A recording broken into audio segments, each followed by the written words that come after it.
કડી શહેરમાં આજ સવારથી વાદળછાયું વાતાવરણ વચ્ચે વરસાદે ધમાકેદાર એન્ટ્રી કરી છે। ભારે ગરમી પછી વાતાવરણમાં અચાનક પલટો આવતા લોકો થોડા સમય માટે ખુશ જોવા મળ્યા, પરંતુ આનંદ ટૂંકા ગાળાનો સાબિત થયો। શહેરના અનેક નીચાણવાળા વિસ્તારોમાં પાણી ભરાતા જનજીવન ખૂબ જ અસ્વસ્થ બની ગયું છે। રહેઠાણ વિસ્તારોમાં મકાનની અંદર સુધી પાણી ઘૂસી જતા લોકોની હાલત કફોડી બની છે। નગરપાલિકા તંત્રની કાર્યક્ષમતા પર હવે સવાલ ઉઠી રહ્યા છે। જ્યાં જ્યાં વિકાસની વાતો હાથોમાં ચોપડામાં સમાઈ ગઈ છે, ત્યાં વાસ્તવિક ચિત્ર પાણીમાં ડૂબેલી સોસાયટીઓ અને રઝળતી ગલીઓનું છે। અંદરથી ગટરનું પાણી બહાર આવે છે, નહીં કે બહારનું પાણી ગટર તરફ જાય। નગરપાલિકાની ઉલટી ગંગા આજે લોકોને હકીકતમાં અનુભવાય છે। સોસાયટીની મહિલાઓ ત્રાહિમામ થઈ હવે રસ્તા પર આવી છે। નગરપાલિકા વિરોધી સૂત્રોચ્ચાર સાથે મહિલાઓએ તંત્રના વિરોધમાં ઉગ્ર રોષ વ્યક્ત કર્યો છે। વિરોધ બાદ તંત્ર હરકતમાં આવ્યું છે, પરંતુ લોકોના મનમાં એક જ સવાલ, વરસાદ પ્રથમ દિનથી જ સ્થિતિ આવી હોય તો આગામી દિવસોમાં શું થશે? ચાંદનીબેન દવે। અમારે સમસ્યા યોગેશ્વર સોસાયટીમાં આ બાજુ ગોપાલનગર, આ બાજુ રાજેશ્વરી, કોઈ સોસાયટીમાં તકલીફ નથી। અમારે યોગેશ્વર વચ્ચે આવે તો 10 મિનિટ વરસાદ આવ્યો એમાં આટલું બધું પાણી ભરાઈ ગયું। અમારે એક હાથ વાળું ઘરમાં પાણી છે અને એ પાણી ગટરનું છે। હવે ગટરનું પાણી અમારે સાફ કરવું, રસોઈ કરવી, જમવાનું કેટલી વાસ મારે, તો આનું નિરાકરણ તમે ક્યારે લાવશો?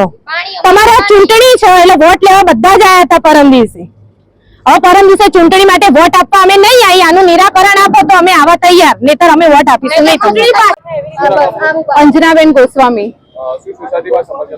10 મિનિટમાં વરસાદમાં ગટરનું પાણી બધું ઉભરાઈને અમારી સોસાયટીમાં ઘૂસ્યું છે। પ્લસ આ વચ્ચેનું કરણનગર વાળી ગટરનું કામ 2 મહિનાથી ખોદીને મૂક્યું છે, હજુ સુધી એનું નિરાકરણ લાયા નથી અને બધી ગટરો ઉભરાઈને પાણી અમારી સોસાયટીમાં આવે છે।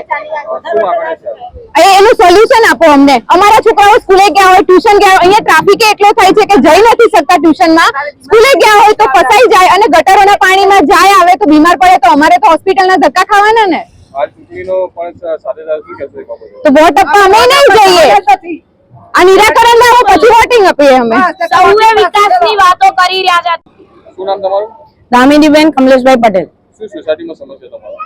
સોસાયટીમાં તો સમસ્યા વરસાદનું પાણી જેટલું અમને નડતું નથી એટલું ગટરનું પાણી અમને નડે છે। અમને જોડે જોડે અમારા આરોગ્યની બી ચિંતા છે। અમારા આરોગ્ય માટે શું, અમારા છોકરાઓ બહાર ફસાઈ ગયા એનો જવાબદાર કોણ? ઘરમાં પાણી ભરાઈ જાય એનો જવાબદાર કોણ?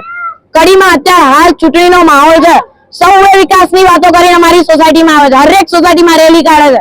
શું આજ વિકાસ છે? અમને અમારા એરિયામાં વિકાસ જોઈએ છે, આજ વિકાસ છે? આ વિકાસ અમને દેખાય છે। જે બી સત્તા આવે, હું એમ નથી કહેતી કે કોઈ બી સત્તા, જે બી સત્તા આવે, જે બી સરકાર અહીંયા બને, એ સરકારને અમારા આ સમસ્યાનું નિરાકરણ આપવું જ પડશે, ફરજિયાતપણે। અમે વોટર છીએ, અમારો હક છે, અમારી પ્રોબ્લેમ તમારા સુધી પહોંચાડવાનો તમારી જવાબદારી છે, અમારી સમસ્યાઓનો નિકાલ આવવાનો। અમારા સોસાયટીના આદમીઓ, જેન્ટ્સ બધા અહીંયાથી અઢી કલાકના ત્યાં ઉભા છે, ત્યારે જેસીબી આવે છે। આ વિકાસની વાત છે? અમે આખા કડીમાં આખા રસ્તા ઉપર અમે છેલ્લા 2.5 કલાકથી ફરીએ છીએ, આ વિકાસ છે? અમને કોઈ જવાબ આપવા તૈયાર નથી। અમે અમારી સમસ્યાઓ કોના આગળ મૂકીએ? અમને અમારા જવાબના પ્રશ્નોના જવાબ જોઈએ છે, અમને જવાબ આપો। વિકાસ, અમારી સમસ્યા સોલ્વ થશે ત્યારે જ થશે, ત્યાં સુધી નહીં થાય।